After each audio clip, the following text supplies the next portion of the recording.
ਸਰਕਾਰੀ ਤੰਤਰ ਨੇ ਸੰਤ ਜਰਨੈਲ ਸਿੰਘ ਦੇ ਨਾਂ ਨੂੰ ਮਿਟਾਉਣ ਦੀ ਕੋਸ਼ਿਸ਼ ਕੀਤੀ। ਇਹ ਉਹ ਭਿਆਨਕ ਸਮਾਂ ਸੀ ਜਦੋਂ ਤੁਸੀਂ ਸੰਤ ਜਰਨੈਲ ਸਿੰਘ ਦੀ ਤਸਵੀਰ ਆਪਣੇ ਘਰ ਵਿੱਚ ਵੀ ਨਹੀਂ ਸੀ ਰੱਖ ਸਕਦੇ। ਇਹ ਉਹ ਡਰਾਉਣੇ ਦਿਨ ਸੀਗੇ। ਸਾਧ ਸੰਗਤ ਜੀ, 1997 ਦੇ ਵਿੱਚ ਜਦੋਂ ਪਹਿਲਾ ਜਨਮ ਦਿਹਾੜਾ ਮਨਾਇਆ ਗਿਆ ਫਤਿਹਗੜ੍ਹ ਸਾਹਿਬ ਦੀਵਾਨ ਟੋਡਰ ਹਾਲ ਦੇ ਵਿੱਚ ਮਨਾਇਆ ਗਿਆ, ਤੇ ਪੰਜਾਬ ਦੀ ਜਿਹੜੀ ਹਿੰਦੂ ਸ਼ਿਵ ਸੈਨਾ ਸੀ ਉਹਨੇ ਵੀ ਐਲਾਨ ਕਰ ਦਿੱਤਾ ਸੀ ਕਿ ਸਿਮਰਨਜੀਤ ਸਿੰਘ ਮਾਨ ਦੇ ਘਰ ਦਾ ਘਿਰਾਓ ਕੀਤਾ ਜਾਵੇਗਾ। ਤੇ ਫਤਿਹਗੜ੍ਹ ਸਾਹਿਬ ਉਹਨੇ ਸੰਤਾਂ ਦਾ ਜਨਮ ਦਿਨ ਮਨਾਉਣ ਵਾਲੇ ਨਹੀਂ ਸਕੇ ਜਿੰਨੀਆਂ ਪੁਲਿਸ ਫੋਰਸਿਸ ਉੱਥੇ ਲਾਈਆਂ ਗਈਆਂ ਸੀ। ਇਹਨਾਂ ਹਾਲਾਤਾਂ ਦੇ ਵਿੱਚ ਸੰਤ ਜਰਨੈਲ ਸਿੰਘ ਦੇ ਨਾਂ ਨੂੰ ਜਿਉਂਦਾ ਰੱਖਣ ਲਈ ਸਰਦਾਰ ਸਿਮਰਨਜੀਤ ਸਿੰਘ ਮਾਨ ਨੇ ਇਹ ਉਪਰਾਲਾ ਸ਼ੁਰੂ ਕੀਤਾ ਸੀ। 1947 'ਚ ਮੁਲਕ ਆਜ਼ਾਦ ਹੋਣ ਤੋਂ ਬਾਅਦ ਜਿਹੜਾ ਵੀ ਸੰਵਿਧਾਨ ਬਣਿਆ, ਇਹ ਪ੍ਰੋਮਿਸ ਕੀਤਾ ਗਿਆ ਸੀ ਹਿੰਦੂ ਲੀਡਰਾਂ ਵੱਲੋਂ ਕਿ ਹਿੰਦੁਸਤਾਨ ਦਾ ਕੋਈ ਵੀ ਐਸਾ ਸੰਵਿਧਾਨ ਨਹੀਂ ਬਣਾਇਆ ਜਾਊਗਾ ਜਿਹੜਾ ਸਿੱਖਾਂ ਨੂੰ ਐਕਸੈਪਟ ਨਹੀਂ ਹੋਊਗਾ, ਕਿਉਂਕਿ ਇੰਦਰਾ ਗਾਂਧੀ ਦਾ ਮਨ ਬਣ ਚੁੱਕਾ ਸੀ, ਹਿੰਦੂ ਲੀਡਰਸ਼ਿਪ ਦਾ ਮਨ ਬਣ ਚੁੱਕਾ ਸੀ ਕਿ ਪੰਜਾਬ ਦਾ ਜਿਹੜਾ ਸੰਘਰਸ਼ ਆ ਇਹਨੂੰ ਕਰਸ਼ ਕਰਨਾ।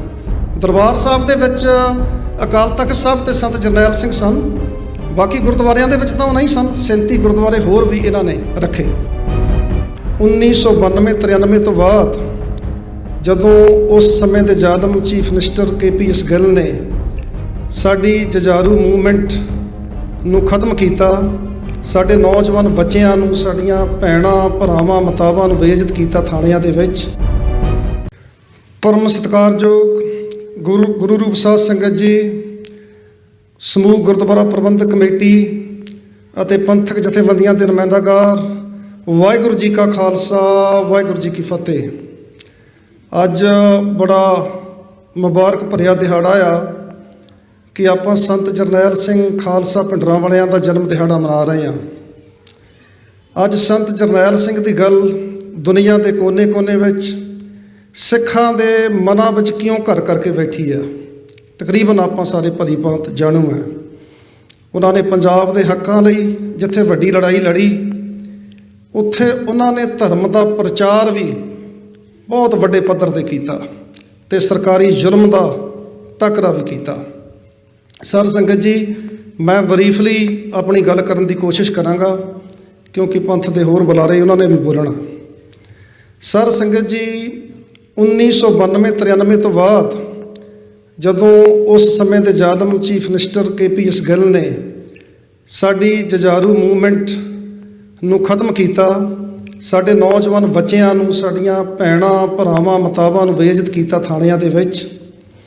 ਉਸ ਤੋਂ ਬਾਅਦ ਇੱਦਾਂ ਦੇ ਹਾਲਾਤ ਸੀ ਕਿ ਜੇ ਪੰਜਾਬ ਦੇ ਵਿੱਚ ਜਿਹੜੇ ਪੁਲਿਸ ਮੁਕਾਬਲੇ ਵੀ ਬਣਦੇ ਸੀ 1990, 92, 93 ਤੋਂ ਬਾਅਦ, ਜਿਹੜੀ ਜੁਡੀਸ਼ੀਅਰ ਸੀਗੀ ਉਹ ਸੁੱਤੀ ਪਈ ਸੀਗੀ। ਉਸ ਪੀਰੀਅਡ ਵਿੱਚ ਸਰਦਾਰ ਸਿਮਰਨਜੀਤ ਸਿੰਘ ਮਾਨ ਨੇ ਐਫੀਡੇਵਿਟ ਲੈ ਕੇ ਉਹਨਾਂ ਪਰਿਵਾਰਾਂ ਦੇ ਕੋਲ ਅਦਾਲਤਾਂ ਨੂੰ ਦਿੱਤੇ ਅਤੇ ਫਿਰ ਕਿਤੇ ਜਾ ਕੇ ਜੁਡੀਸ਼ੀਅਰ ਜਿਹੜੀ ਅਦਾਲਤਾਂ ਜਿਹੜੀਆਂ ਹਰਕਤ ਵਿੱਚ ਆਈਆਂ। ਸਮਾਂ ਬੀਤਦਾ ਗਿਆ, ਸਰਕਾਰੀ ਤੰਤਰ ਨੇ ਸੰਤ ਜਰਨੈਲ ਸਿੰਘ ਦੇ ਨਾਂ ਨੂੰ ਮਿਟਾਉਣ ਦੀ ਕੋਸ਼ਿਸ਼ ਕੀਤੀ। ਇਹ ਉਹ ਭਿਆਨਕ ਸਮਾਂ ਸੀ ਜਦੋਂ ਤੁਸੀਂ ਸੰਤ ਜਰਨੈਲ ਸਿੰਘ ਦੀ ਤਸਵੀਰ ਆਪਣੇ ਘਰ ਵਿੱਚ ਵੀ ਨਹੀਂ ਸੀ ਰੱਖ ਸਕਦੇ। ਇਹ ਉਹ ਡਰਾਉਣੇ ਦਿਨ ਸੀਗੇ। 1995 ਦੇ ਵਿੱਚ ਬੇਅੰਤ ਚੀਫ ਮਿਨਿਸਟਰ ਦੀ ਮੌਤ ਹੁੰਦੀ ਆ। 96 ਦੇ ਵਿੱਚ ਹਰਚਰਨ ਸਿੰਘ ਬਰਾੜ ਪੰਜਾਬ ਦਾ ਚੀਫ ਮਿਨਿਸਟਰ ਬਣਦਾ। ਉਦੋਂ ਬਾਅਦ ਬੀਬੀ ਭੱਠਲ ਜਿਹੜੀ ਆ ਉਹ ਪੰਜਾਬ ਦੀ ਚੀਫ ਮਿਨਿਸਟਰ ਬਣਦੀ ਥੋੜ੍ਹੇ ਸਮੇਂ ਲਈ। ਅਤੇ ਸਰਦਾਰ ਸਿਮਰਨਜੀਤ ਸਿੰਘ ਮਾਨ ਦੇ ਘਰ ਦੇ ਵਿੱਚ ਅਕਾਲੀ ਦਲ ਅੰਮ੍ਰਿਤਸਰ ਦੀ ਇੱਕ ਬਹੁਤ ਵੱਡੀ ਜਿਹੜੀ ਮੀਟਿੰਗ ਹੋਈ, ਉਹਦੇ ਵਿੱਚ ਜ਼ਿਕਰ ਕੀਤਾ ਗਿਆ ਅਤੇ ਸਰਦਾਰ ਸਿਮਰਨਜੀਤ ਸਿੰਘ ਮਾਨ ਨੇ ਆਪਣੇ ਜਥੇਦਾਰਾਂ ਨੂੰ ਕਿਹਾ ਵੀ ਆਓ ਆਪਾਂ ਆਪਣੇ ਕੋਈ ਯਾਰ ਦਾ ਦਿਨ ਵੀ ਮਨਾਈਏ, ਕਿਉਂਕਿ ਸੰਤ ਜਰਨੈਲ ਸਿੰਘ ਦੇ ਨਾਲ ਸਰਦਾਰ ਸਿਮਰਨਜੀਤ ਸਿੰਘ ਮਾਨ ਦੇ ਯਾਰਾਂ ਦੋਸਤਾਂ ਵਾਲੇ ਸੰਬੰਧ ਸੀਗੇ। ਮੈਂ ਬਰੀਫਲੀ ਦੱਸਣ ਦੀ ਵੀ ਕੋਸ਼ਿਸ਼ ਕਰਾਂਗਾ। ਸੰਤ ਜਰਨੈਲ ਸਿੰਘ ਦਾ ਜਨਮ ਭਾਵੇਂ 2 ਜੂਨ ਨੂੰ ਹੈ ਕਾਗਜ਼ਾਂ ਦੇ ਮੁਤਾਬਕ, ਉਹ ਉਹਨਾਂ ਦਾ ਸ਼ਹੀਦੀ ਦਿਹਾੜਾ ਸੀ, ਪਰ ਜੋ ਫੈਸਲਾ ਪਾਰਟੀ ਕਰਨਾ ਚਾਹੁੰਦੀ ਸੀ, ਅਸੀਂ ਉਹਨਾਂ ਦਾ ਸ਼ਹੀਦੀ ਦਿਹਾੜਾ ਮਨਾਉਣਾ ਚਾਹੁੰਦੇ ਸੀ। ਪਰ ਪੰਥ ਦੇ ਵਿੱਚ ਉਸ ਵੇਲੇ ਇਸ ਗੱਲ 'ਤੇ ਸੁਰ ਨਹੀਂ ਸੀ ਪੰਥ ਦੇ ਵੱਡੇ ਹਿੱਸੇ ਦੇ ਵਿੱਚ, ਅਤੇ ਫਿਰ ਉਹਨਾਂ ਦਾ ਜਨਮ ਦਿਹਾੜਾ ਜਿਹੜਾ ਤੈਅ ਕੀਤਾ ਗਿਆ 12 ਫਰਵਰੀ ਦਾ।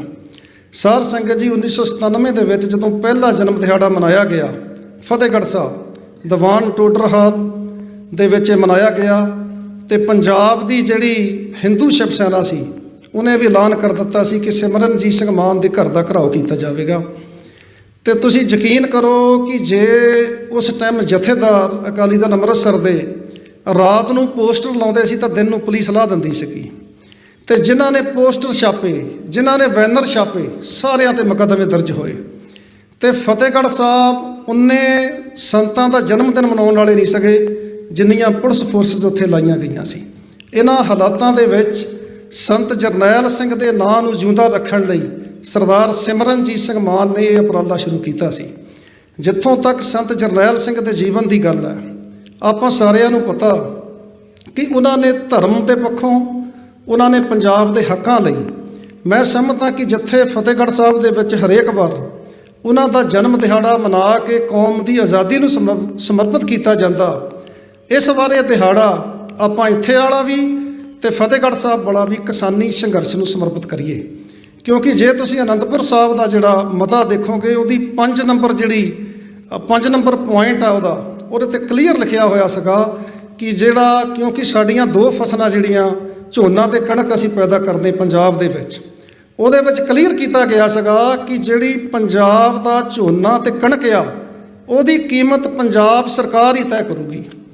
ਗੱਲ ਇਹ ਆ ਕਿ ਜੇ 1982 ਦੇ ਵਿੱਚ ਮੋਰਚਾ ਲੱਗਾ ਤੇ ਉਹਦੀ ਸੂਬੇ ਦੇ ਵੱਧ ਅਧਿਕਾਰਾਂ ਦੀ ਜੇ ਗੱਲ ਹੋਈ ਆ, ਆਪਾਂ ਹੁਣ ਥੋੜ੍ਹਾ ਪਿਛਾਂ ਵੀ ਜਾਣਾ ਪਊਗਾ ਆਪਾਂ ਨੂੰ। ਮੈਂ ਬਹੁਤ ਬਰੀਫਲੀ ਸਮੇਟਣ ਦੀ ਕੋਸ਼ਿਸ਼ ਕਰੂੰਗਾ।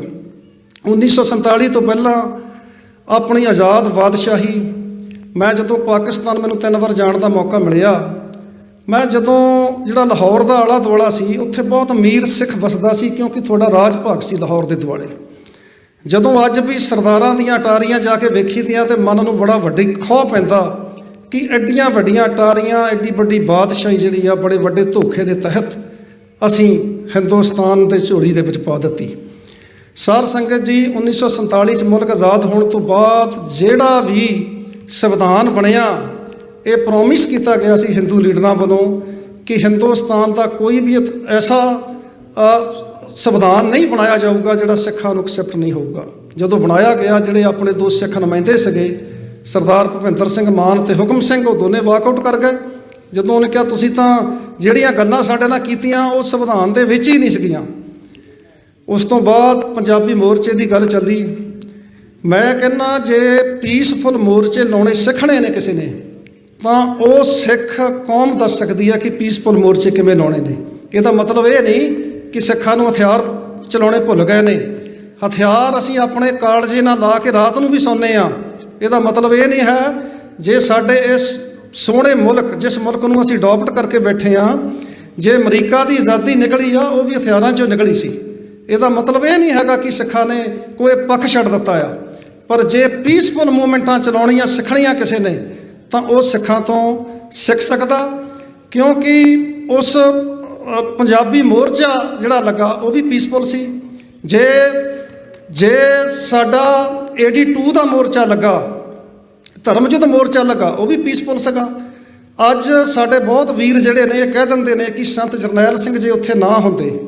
ਮੈਨੂੰ ਯਾਦ ਹੈ ਕਿ ਮੈਂ ਮੈਟ੍ਰਿਕ 'ਚ ਪੜ੍ਹਦਾ ਸੀ, ਮੈਂ ਅਨੰਦਪੁਰ ਸਾਹਿਬ ਦੇ ਮਤੇ ਦੇ ਨਾਲ, ਅਨੰਦਪੁਰ ਸਾਹਿਬ ਦੇ ਮੋਰਚੇ ਦੇ ਨਾਲ ਬਹੁਤ ਰਿਲੇਟਡ ਰਿਹਾ ਕਿ ਮੇਰੇ ਫਾਦਰ ਸਾਹਿਬ ਸੰਗਰੂਰ ਲੱਡਾ ਕੋਥੀ ਉਦੋਂ ਹੁੰਦੇ ਸੀਗੇ ਇਸ ਮੋਰਚੇ ਦੇ ਦਰਮਿਆਨ।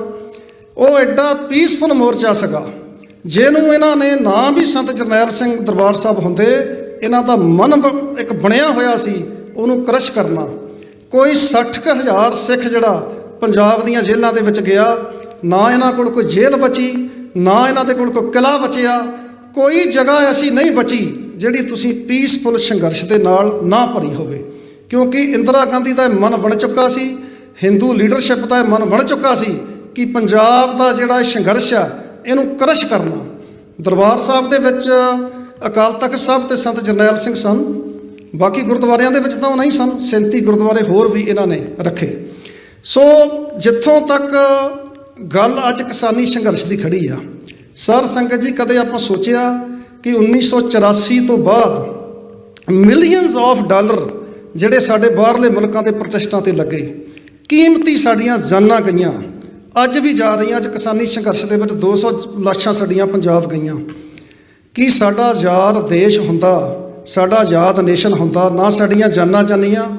ਅੱਜ ਜਿਹੜਾ ਸੰਘਰਸ਼ ਕਿਸਾਨੀ ਚੱਲ ਰਿਹਾ, ਉਹਦੇ ਉੱਤੇ ਕਰੋੜਾਂ ਦਾ ਸਾਡਾ ਡੀਜ਼ਲ ਵਲ ਗਿਆ, ਉਹਦੇ ਉੱਤੇ ਅਰਬਾਂ ਰੁਪਇਆਂ ਦਾ ਖਰਚ ਆ ਗਿਆ, ਜਿਹਦੇ ਨਾਲ ਇੱਕ ਪੰਜਾਬ ਦੁਬਾਰਾ ਬਣਿਆ ਜਾ ਸਕਦਾ ਸੀਗਾ। ਤੇ ਗੱਲ ਅੱਜ ਉੱਥੇ ਦੀ ਉੱਥੇ ਖੜੀ ਆ। ਸੋ ਆਜ਼ਾਦ ਜਿੰਨੀ ਦੇਰ ਅਸੀਂ ਆਜ਼ਾਦ ਨੇਸ਼ਨ ਦੇ ਤੌਰ 'ਤੇ ਨਹੀਂ ਵਿਚਰਦੇ, ਕਿਉਂਕਿ ਸਿੱਖ ਅੱਜ ਇਕੱਲੇ ਪੰਜਾਬ ਜਾਂ ਅੰਬਾਲੇ ਤੱਕ ਨਹੀਂ ਵਸਦੇ, ਸਿੱਖ ਅੱਜ ਦੁਨੀਆ ਦੇ ਕੋਨੇ-ਕੋਨੇ ਵਿੱਚ ਵਸਦੇ ਨੇ। ਸਾਡੀ ਉਨੀ ਦੇਰ ਹੀ ਪ੍ਰੋਟੈਕਸ਼ਨ ਹੋਊਗੀ ਜਿੰਨੀ ਦੇਰ ਸਾਡਾ ਆਪਣਾ ਨੇਸ਼ਨ ਨਹੀਂ ਬਣਦਾ। ਅੱਜ ਅਸੀਂ ਇਹ ਸੋਚਣਾ ਕਿ ਅਸੀਂ ਐਮਬੈਸੀਆਂ ਵਿੱਚ ਵੀਜ਼ੇ ਲੈਣ ਵਾਲੇ ਬਣਨਾ ਕਿ ਵੀਜ਼ੇ ਦੇਣ ਵਾਲੇ ਬਣਨਾ, ਸੋ ਇਹ ਸਾਨੂੰ ਸੋਚਣਾ ਪਊਗਾ। ਪਰ ਹੁਣ ਜਿਹੜੀ ਗੱਲ ਕਿਸਾਨੀ ਸੰਘਰਸ਼ 'ਤੇ ਖੜੀ ਆ, ਇਹ ਸੰਤ ਜਰਨੈਲ ਸਿੰਘ ਹੁਣਾਂ ਦੀ ਸ਼ੁਰੂ ਕੀਤੀ ਹੋਈ ਗੱਲ ਹੈ। ਇਹਨੂੰ ਵੀ ਆਪਾਂ ਜਿੱਤਣਾ। ਇਹਦੇ ਵਿੱਚ ਜਿੱਥੇ ਸਾਨੂੰ ਏਕਤਾ ਦੀ ਲੋੜ ਹੈ, ਮੈਂ ਸਮਝਦਾ ਕਿ ਉੱਥੇ ਖਾਲਿਸਤਾਨੀ ਜਥੇਬੰਦੀਆਂ ਨੇ ਬਾਹਰਲੇ ਮੁਲਕਾਂ ਵਿੱਚ ਆਪਣਾ ਬਣਦਾ ਯੋਗਦਾਨ ਹੱਦ ਤੋਂ ਵੱਧ ਪਾਇਆ, ਚਾਹੇ ਉਹ ਸਰਕਾਰਾਂ ਦੇ ਵਿੱਚ ਪਾਇਆ, ਚਾਹੇ ਉਹ ਪ੍ਰੋਟੈਸਟਾਂ ਦੇ ਰਾਹੀਂ ਪਾਇਆ। ਇਸ ਸੰਘਰਸ਼ ਨੇ, ਕਿਸਾਨੀ ਸੰਘਰਸ਼ ਨੇ ਸਾਨੂੰ ਬਹੁਤ ਕੁਝ ਦਿੱਤਾ। ਇੱਕ ਤਾਂ ਸਾਡੀਆਂ ਪਿੰਡਾਂ ਦੇ ਵਿੱਚ ਜਿਹੜੀਆਂ ਜਿੱਦਬਾਜ਼ੀਆਂ ਸੀ ਉਹ ਘਟੀਆਂ। ਜਿਸ ਜਵਾਨੀ ਨੂੰ ਅਸੀਂ ਸਰਕਾਰਾਂ ਨੇ ਬਦਨਾਮ ਕਰ ਦਿੱਤਾ ਸੀ, ਉਹ ਜਵਾਨੀ ਬਾਹਰ ਆਈ। ਖਾਸ ਕਰਕੇ ਸਾਡੀ ਇਹਨਾਂ ਦੇਸ਼ਾਂ ਦੀ ਜਿਹੜੀ ਜਵਾਨੀ ਆ, ਉਹ ਵੀ ਬਾਹਰ ਨਿਕਲੀ। ਸੋ ਜਿਹੜੀ ਖੇਤੀ ਆ, ਇਹ ਸਾਡੇ ਰਹਿਬਰ, ਸਾਡੇ ਪਹਿਲੇ ਪਾਤਸ਼ਾਹ ਗੁਰੂ ਨਾਨਕ ਸਾਹਿਬ ਨੇ ਇਹਨੂੰ ਉੱਤਮ ਕਿਹਾ।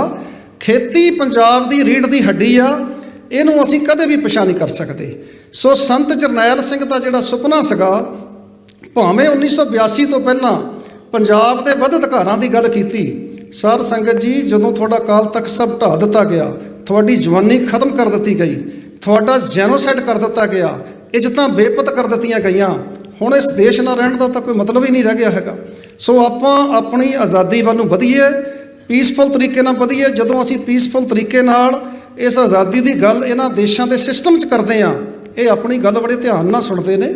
ਆਪਾਂ ਯੂਨਾਈਟਿਡ ਨੇਸ਼ਨ 'ਚ ਵੀ ਜਾਂਦੇ ਹਾਂ, ਆਪਾਂ US ਕਾਂਗਰਸ 'ਚ ਵੀ ਗੱਲ ਕਰਦੇ ਹਾਂ, ਆਪਾਂ ਯੂਨਾਈਟਿਡ ਸੈਨੇਟ ਦੇ ਵਿੱਚ ਵੀ ਗੱਲ ਕਰਦੇ ਹਾਂ, ਸਟੇਟ ਡਿਪਾਰਟਮੈਂਟ 'ਚ ਵੀ ਗੱਲ ਕਰਦੇ ਹਾਂ। ਸੋ ਕਿਸਾਨੀ ਸੰਘਰਸ਼ ਆ, ਆਪਾਂ ਇਹ ਵੀ ਜਿੱਤਣਾ। ਇਹਦੇ ਨਾਲ ਨਾਲ ਜਿਹੜਾ ਹੈਗਾ, ਆਪਾਂ ਜਿਹੜੀ ਆਪਣੀ ਆਜ਼ਾਦੀ ਦੀ ਗੱਲ ਹੈ, ਉਹ ਥੱਲੇ ਨਹੀਂ ਪੈਣ ਦੇਣੀ। ਹੁਣ ਮੈਂ ਤੁਹਾਨੂੰ ਬੇਨਤੀ ਕਰਨੀ ਚਾਹੁੰਦਾ, ਆਪਾਂ ਰਵਾਇਤੀ ਅਕਾਲੀ ਦਲ ਵੀ ਦੇਖ ਲਿਆ, ਕਾਂਗਰਸ ਨੇ ਆਪਣਾ ਅਕਾਲ ਤਖਤ ਸਾਹਿਬ ਢਾਇਆ, ਆਪਾਂ 2-3 ਵਾਰ ਉਹ ਵੀ ਜਿਤਾ ਲਈ। ਫਿਰ ਇੱਕ ਆਪ ਪਾਰਟੀ ਉੱਭਰੀ, ਆਪਾਂ ਉਹਨੂੰ ਵੀ ਲਿਆਂਦਾ। ਫਿਰ PP ਆ ਗਈ, ਆਪਾਂ ਉੱਧਰ ਨੂੰ ਵੀ ਲਿਆਂਦਾ। ਜੇ ਅੱਜ ਗੁਰੂ ਗ੍ਰੰਥ ਸਾਹਿਬ ਜੀ ਦੀ ਮੌਜੂਦਗੀ ਦੇ ਵਿੱਚ ਇੱਕ ਫੈਸਲਾ ਕਰ ਲਓ ਕਿ ਆਪਾਂ ਪੰਜਾਬ ਦੇ ਵਿੱਚ ਸੰਤ ਜਰਨੈਲ ਸਿੰਘ ਦੀ ਸੋਚ ਵਾਲੇ ਲੋਕਾਂ ਨੂੰ, ਕਮ ਸੇ ਕਮ ਕਿਸੇ ਨੂੰ MLA ਮੈਂਬਰ ਪਾਰਲੀਮੈਂਟ ਜੇ ਬਣਾਵਾਂਗੇ, ਜਦੋਂ ਭਾਈ ਉੱਥੇ ਜ਼ੁਲਮ ਹੁੰਦਾ ਤੁਹਾਡੇ ਬੱਚਿਆਂ ਦੇ ਉੱਤੇ, ਤਾਂ ਪੇਰੈਂਟਸ ਜਿਹੜੇ ਨੇ ਫਿਰ ਉਹਨਾਂ ਰਵਾਇਤੀ ਲੋਕਾਂ ਕੋਲ ਜਾਂਦੇ ਨੇ। ਤੇ ਸੰਤ ਜਰਨੈਲ ਸਿੰਘ ਦੀ ਗੱਲ ਉੱਥੇ ਕਿਵੇਂ ਤੁਰੂਗੀ? ਜਿੰਨੀ ਦੇਰ ਤੁਸੀਂ ਉਹਨਾਂ ਲੋਕਾਂ ਨੂੰ ਮੂਹਰੇ ਨਹੀਂ ਲੈ ਕੇ ਆਉਂਦੇ ਜਿਹੜੇ ਸੰਤ ਜਰਨੈਲ ਸਿੰਘ ਦੀ ਸੋਚ ਨੂੰ ਲੈ ਕੇ ਤੁਰੇ ਹੋਏ ਨੇ, ਜਿਨ੍ਹਾਂ ਨੇ ਸੰਤ ਜਰਨੈਲ ਸਿੰਘ ਦੀ ਸੋਚ ਨੂੰ ਜਿਉਂਦਾ ਰੱਖਿਆ ਹੋਇਆ, ਉਹਨਾਂ ਪਾਰਟੀਆਂ ਨੂੰ ਮੂਹਰੇ ਲੈ ਕੇ ਆਓ, ਤਾਂ ਹੀ ਸਾਡੀ ਜਿਹੜੀ ਸਟਰਗਲ ਹੈ ਉਹ ਦੁਨੀਆ ਤੱਕ ਪਹੁੰਚ ਸਕਦੀ ਆ। ਮੈਂ ਅਖੀਰ ਦੇ ਵਿੱਚ ਸ਼੍ਰੋਮਣੀ ਅਕਾਲੀ ਦਲ ਅੰਮ੍ਰਿਤਸਰ ਵੱਲੋਂ ਸਮੂਹ ਸਾਧ ਸੰਗਤ ਦਾ, ਗੁਰਦੁਆਰਾ ਪ੍ਰਬੰਧਕ ਕਮੇਟੀ ਦਾ, ਪ੍ਰਧਾਨ ਸਾਹਿਬ ਦਾ, ਜਨਰਲ ਸਕੱਤਰ ਸਾਹਿਬ ਦਾ, ਸਮੂਹ ਪੰਥਕ ਜਥੇਬੰਦੀਆਂ ਦਾ ਤਹਿ ਦਿਲੋਂ ਧੰਨਵਾਦ ਕਰਦਾ ਹੋਇਆ ਫਤਿਹ ਅਰਜ਼ ਕਰਦਾ ਹਾਂ। ਵਾਹਿਗੁਰੂ ਜੀ ਕਾ ਖਾਲਸਾ, ਵਾਹਿਗੁਰੂ ਜੀ ਕੀ ਫਤਿਹ।